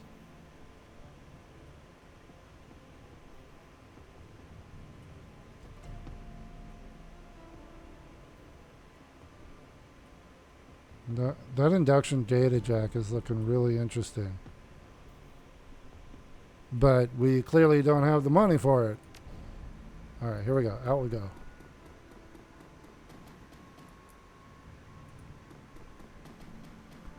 We're just kind of getting the lay of the land right now.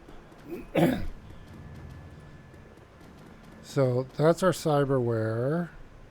And he just has drugs.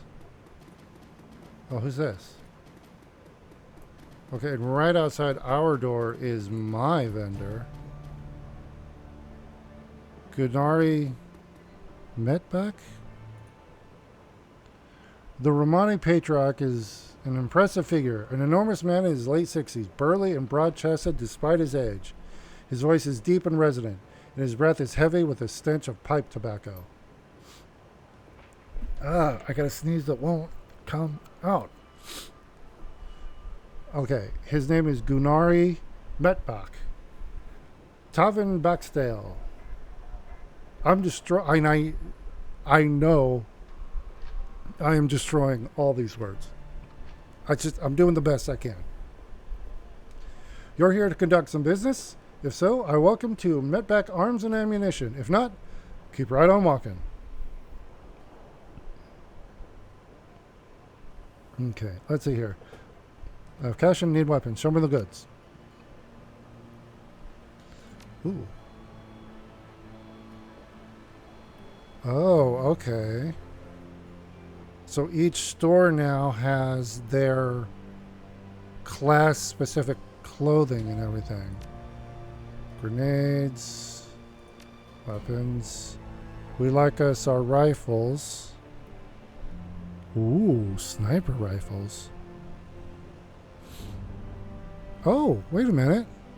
I can use a smart link weapon.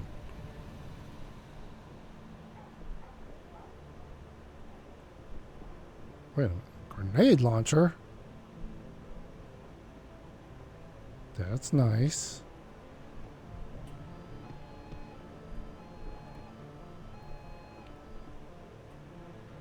Let's see here. Those are nice, but I'm not going to have enough for that, I think. Oh, it only takes range combat 4? Hold on.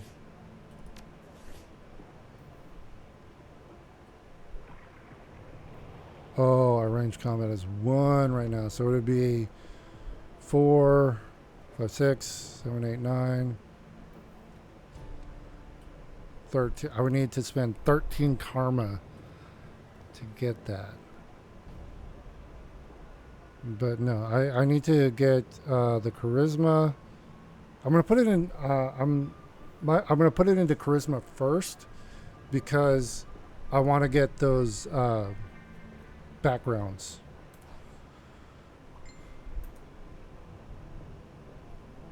Okay, just a second.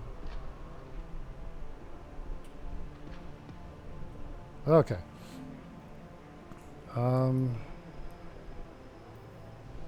Wait. Move on platform. What is this? Dancer's bag?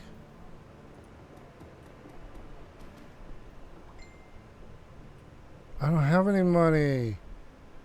I would have. Wait. Oh, wait. I can sell stuff. I can sell the outfit I have. Hold on. There we go. Here.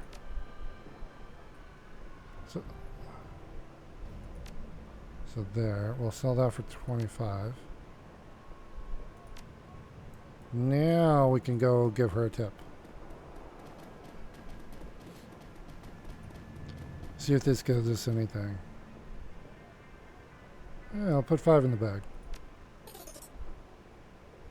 Is that it? Alright. Don't know who that is. What do we got here? Talismongers. Here, let's see. Who's this guy?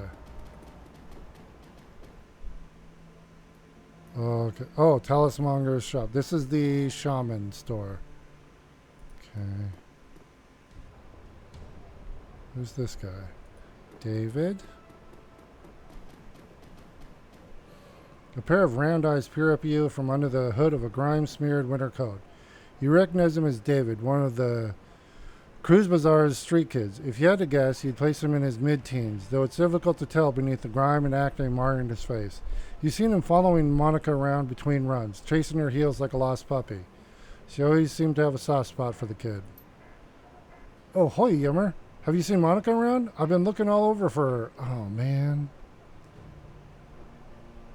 I got some bad news for you, kid. The kid blinks. Blank expression on his face.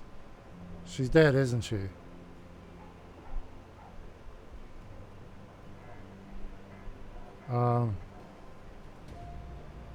It was quick. She went peacefully. That's the most that any of us can hope for. I'm going to lie to the kid. Yeah, look, I think I want to be alone right now. Oh, okay, bud. Yeah, dude, take it easy. Alright, we're going to save here. And we are going to go and end... Hold on a sec here. Got to check something. Okay. We are going to end the session here. It's a little, hold on a sec here. Stand by. Okay. I really want to play more, but I think that's good for now. And we will pick up more. And I'm also going to talk to these guys more. Maybe get their backstories. But I love the fact that I currently have 2 drones and a pupper. Oh, that's a big guy there. Okay. Sorry, I'm so distracted, but I gotta do this. Oh, I really love the Shadowrun games, and I like the new UI. This is pretty much the same. The character here, but like the combat one, I like a lot better because your abilities are already there. In Shadowrun Returns, you had to open up a separate menu to see your special abilities. So this is cool. I like this. But yeah, so hopefully you guys have enjoyed this. Please like, subscribe, follow, share, all that fun stuff. We put out new videos every day. And in that regard, I hope you're having a great day wherever you are. And we will see you tomorrow, everybody. Bye now.